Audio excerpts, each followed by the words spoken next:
Madam Rajavi, ladies and gentlemen, it's a great pleasure to be here today with so many colleagues from around the world. I only hope that this platform can take the weight. And may I extend a special greeting to our friends in Ashraf 3, Albania, and those who are gathered in Berlin. And may I also start by bringing you some exciting and important news. I'm delighted to announce today that the new initiative on Iran, the Declaration for a Free Iran 2024, has attracted the support of more than 4,000 parliamentarians from 50 countries and 84 parliaments from around the world.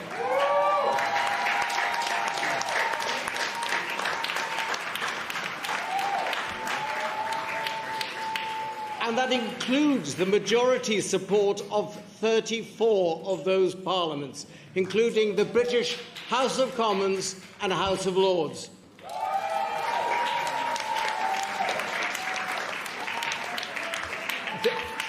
This is an absolutely extraordinary achievement, and we must thank and congratulate all those colleagues from diverse parties right around the world for their magnificent show of support for the Iranian resistance, for President Mariam Rajavi's 10-point plan, and the struggle of the resistance units for a democratic Republic of Iran.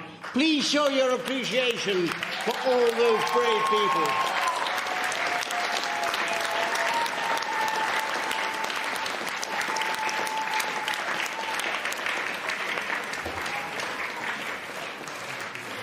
Over the last two decades, we have witnessed an evolution in the position of the regime in Tehran.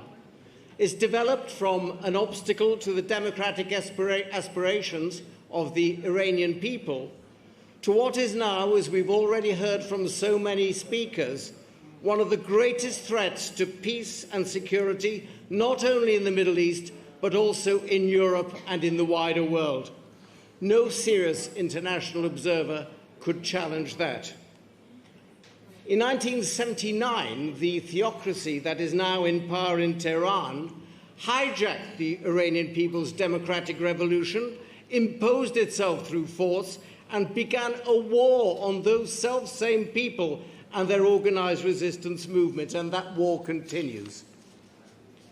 Despite the patent aggression that was displayed by the regime, many in the West naively believed that they could change its behavior through the exercise of dialogue and incentive.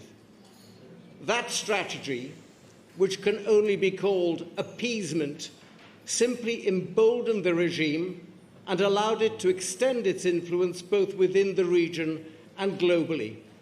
And the effect of that policy was to confer impunity on the regime while marginalizing the democratic opposition, the NCRI and the PMOI.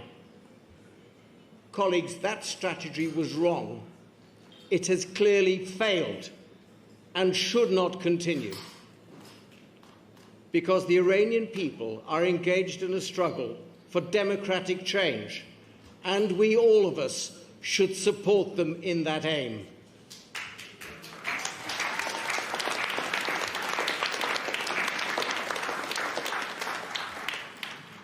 For many years, I and my colleagues in the cross-party British Committee for Iran Freedom have called for a firm policy on Iran.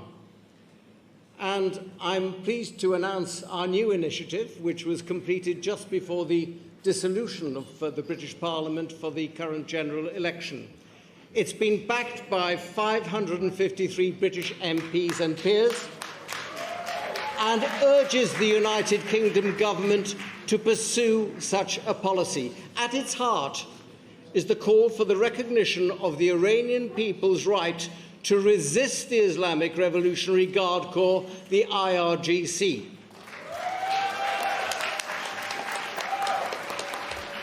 We also, in the committee, call for the recognition of the Iranian Iranian democratic opposition and Madam Rajavi's 10-point plan, as well as for the prosecution for crimes against humanity of those who were responsible for the 1988 massacre. And finally, we emphasise the need to proscribe the IRGC and to secure the rights of dissidents in Ashraf 3.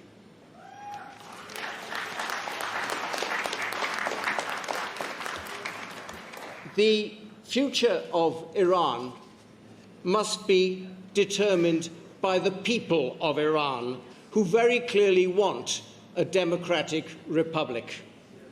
And that will only be achieved through an organised democratic resistance movement exemplified by Madam Rajavi and the NCRI.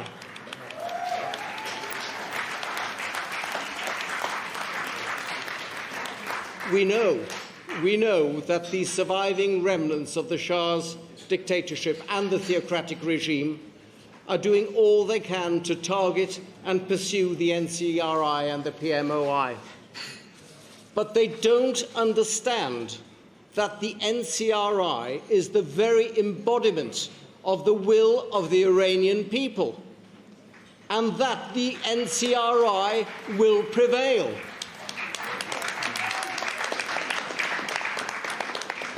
Because the brutality of the regime only strengthens the determination of the NCRI to fight even harder for the liberation of the Iranian people. Democratic change and the creation of a democratic republic in Iran are drawing ever closer. And in the words of two great British parliamentarians, our dear late friends, Sir David Amess and Lord Corbett, who fought so hard over so many years,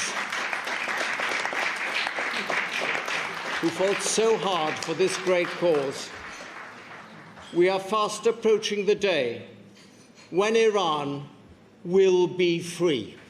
Thank you very much.